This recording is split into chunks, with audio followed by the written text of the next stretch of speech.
दोस्तों, ऐसा कितनी बार होता है कि हमें किसी इंपॉर्टेंट सिचुएशन को डील करने से पहले डर लगने लगता है। जैसे कि 10 लोगों के सामने अपने आप को इंट्रोड्यूस करने से पहले, प्रेजेंटेशन, इंटरव्यू, किसी खास इंसान से बात करने से पहले या स्टेज पे जाने से पहले, जब हमारे दिल की धड़कनें तेज होने लगती है, हम घबराने लगते हैं। और फिर क्योंकि हम इतने डरे और नर्वस रहते हैं कि हम उस सिचुएशन को अच्छे से हैंडल नहीं कर पाते, अपना 100% नहीं दे पाते, यहां तक कि कभी कभी अपने आप को अच्छे से इंट्रोड्यूस तक नहीं कर पाते। और फिर बाद में पछताते हैं कि अरे यार, ऐसा नहीं, ऐसा बोलना चाहिए था, ये करना चाहिए था, वो करना चाहिए था, और सब खराब कर डाला मैंने, शिट। अब मोस्टली ये फियर, एंजाइटी और रिग्रेट होने का मेन रीजन होता है हमारा लैक ऑफ कॉन्फिडेंस और पावरलेस फील करना। हमें 5 बच्चों से बात करने में इतना डर नहीं लगेगा जितना $3 बिलियन कंपनी के सीईओ के साथ करने में लगेगा, क्योंकि तब हम उनके सामने कम पावरफुल फील कर रहे होंगे।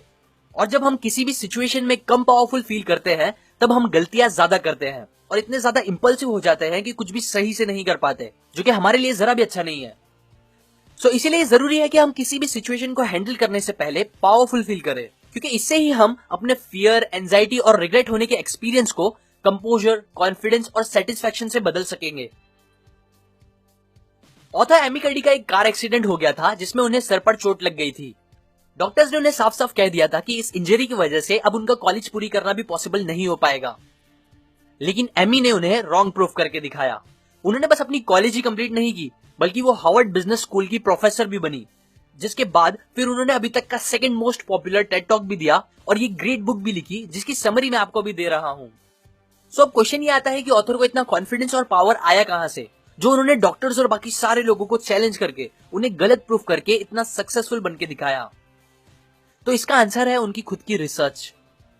पावरफुल और कॉन्फिडेंस फील करने के लिए ऑथर ने एक simple, scientifically proven technique find out करी, जिसका यूज उन्होंने हमेशा किया, जो मेन रीजन भी था उनकी सक्सेस का, और जिसका यूज करके हम भी बस 2 मिनट में कॉन्फिडेंस और पावरफुल फील कर सकते हैं। और वो अमेजिंग टेक्निक है बाय एक्सपांडिंग योरसेल्फ। जब एक एथलीट या कोई इंसान एक गेम जीतता है या कुछ अचीव करता है, तो उसका बॉडी रिएक्शन कुछ ऐसा होता है, वी या एक्स शेप में, जिसे ऑथर यूनिवर्सल विक्ट्री पोज बोलती है। यूनिवर्सल इसीलिए बिकॉज ये रिएक्शन हर इंसान करता है, फिर चाहे वो कोई भी कंट्री, रिलीजन या कम्युनिटी का हो। यहां तक कि ये पोज वो एथलीट्स भी करते हैं जिन्होंने कभी कुछ नहीं देखा, मतलब जिनकी आंखें नहीं होती, वो लोग भी जीतने के बाद ऐसे ही पोज करते हैं। क्यों? क्योंकि इसके पीछे साइंस है जो ये बताता है कि जब हम कॉन्फिडेंस और पावरफुल फील कर रहे होते हैं, तब हमारी बॉडी एक्सपांड होती है और हम ज्यादा जगह लेते हैं। जबकि दूसरी तरफ आपने देखा होगा, जब कोई इंसान डिप्रेस, सैड या पावरलेस फील कर रहा होता है, तब वो अपने आप को छोटा करके एकदम कम स्पेस लेता है, फिर चाहे वो कितनी भी बड़ी जगह में हो। और ये चीज बस हम इंसान में ही नहीं, बल्कि आप एनिमल्स में भी देखोगे। जब एक जानवर को पावर दिखाना होता है, तो वो लंबा हो जाता है, पैर पे खड़ा हो जाता है, जिससे वो दिखाता है कि वो बड़ा और पावरफुल है। जबकि दूसरी तरफ जो एनिमल्स कमजोर फील करने लगते हैं, वो डर के छोटे होने लगते हैं। वापस अपने पे आए तो ह्यूमंस के लिए ये बात बस बॉडी लैंग्वेज पे ही नहीं, बल्कि बात करने के टाइम पे भी अप्लाई होती है। ज्यादातर ऐसा होता है कि जब एक इंसान कम कॉन्फिडेंट या कम पावरफुल फील कर रहा होता है, तब वो जल्दी जल्दी बात करता है। उसे लगता है कि शायद वो स्लो बोल के सामने वाले का टाइम वेस्ट कर देगा, या शायद उन्हें उसकी बात पसंद नहीं आएगी, इसीलिए वो जल्दी जल्दी बोलने लगता है। कभी कभी तो इतना जल्दी कि सामने वाले को कुछ समझ भी नहीं आता। जबकि दूसरी तरफ कॉन्फिडेंट और पावरफुल लोग स्लो और टाइम लेके बात करते हैं, मतलब टाइम को एक्सपांड करके, और अपनी बातों के बीच में पॉज लेने से नहीं घबराते, जिससे उनमें और उनकी बातों में पावर दिखता है। अब मैं आपको ये सब बता रहा हूं क्योंकि फैक्ट ये है कि हमारा ब्रेन हमारी बॉडी से बहुत ज्यादा कनेक्टेड है, जो हमेशा सबकॉन्शियसली कम्युनिकेट करके उसे बताता रहता है कि अलग अलग सिचुएशन में उसे कैसे बिहेव करना चाहिए। मतलब हमारे इमोशंस और माइंड के हिसाब से हमारी बॉडी लैंग्वेज भी अपने आप चेंज हो जाती है, जिसपे हमारा कंट्रोल भी नहीं होता। और ये बात सबको अच्छे से पता भी थी, लेकिन फिर ऑथर की रिसर्च से एक बहुत काम की चीज ये पता चली कि इसका उल्टा भी पॉसिबल है। मतलब हम अपनी बॉडी लैंग्वेज को चेंज करके अपने इमोशंस और फीलिंग्स को भी बदल सकते हैं। सिंपल वर्ड्स में बोलूं तो अगर आप अंडर कॉन्फिडेंस और पावरलेस फील करने पर बस 2 मिनट के लिए कोई हाई पावर पोज करोगे, तो ये चीज आपको कॉन्फिडेंट और इंस्टेंट पावर फील कराएगी। हाई पावर पोजेस जैसे कि विक्ट्री पोज करना, सुपरमैन पोज करना, हाथ फैला के बैठना या सर के पीछे हाथ करके बैठना, बेसिकली कोई भी पोज जो ज्यादा जगह लेता हो, और बस ये सिंपल सी चीज करके आप बहुत ज्यादा पावरफुल और कॉन्फिडेंट फील करने लगोगे, वो भी एकदम कम टाइम में। एग्जाम्पल, एक एक्सपेरिमेंट में ऑथर ने 2 ग्रुप बनाए। एक ग्रुप को उन्होंने 2 मिनट के लिए हाई पावर पोजेस में रहने के लिए कहा और दूसरे ग्रुप को उन्होंने लो पावर पोजेस में रहने के लिए कहा। लो पावर पोजेस मतलब बेसिकली कम स्पेस लेना, जैसे कि हाथ बांध के या झुके हुए बैठ के एक्सेट्रा। और उसके बाद उन्होंने दोनों ग्रुप का ब्लड टेस्ट किया, जिससे उन्हें यह पता चला कि जिन लोगों ने हाई पावर पोजेस किए थे बस 2 मिनट के लिए, उनके टेस्टोस्टेरोन लेवल 20% तक बढ़ गए थे, जबकि उनके कॉर्टिसोल लेवल 25% तक कम हो गए थे। और दूसरी तरफ लो पावर पोजेस करने वाले ग्रुप के रिजल्ट इसके उल्टे आए। उनके टेस्टोस्टेरोन लेवल 10% तक कम हो गए थे और कॉर्टिसोल लेवल 17% तक बढ़ गए थे।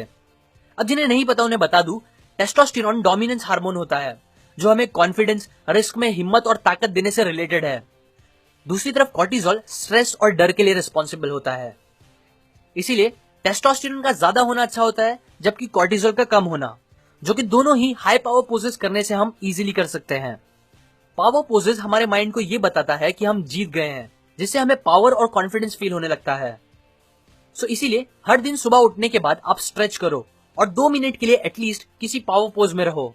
यह आपको दिन की एक कॉन्फिडेंट और पावर से भरी शुरुआत करने में हेल्प करेगा। Best way to deal with stress. Mostly लोग ये गलती करते हैं कि जब भी वो किसी स्ट्रेसफुल सिचुएशन में जाने लगते हैं, जैसे कि स्टेज पे या इंटरव्यू देने से पहले जब उनकी हार्ट बीट्स बहुत बढ़ने लगती है, तब वो शांत होने की कोशिश करते हैं, अपनी उस हाई नेगेटिव फीलिंग्स को दबा के उसे खत्म करने की कोशिश करने लगते हैं।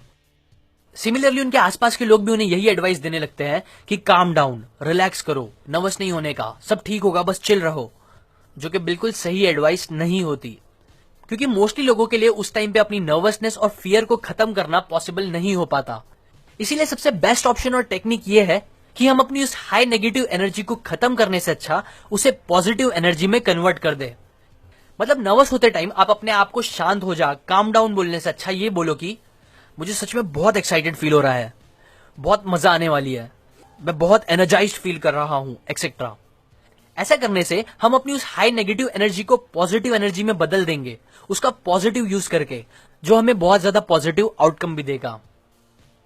सो टू कंक्लूड, आप कभी भी किसी भी स्ट्रेसफुल और इंपॉर्टेंट सिचुएशन में जाने से पहले 2 मिनट के लिए कोई हाई पावर पोज में रहने का ट्राई करो।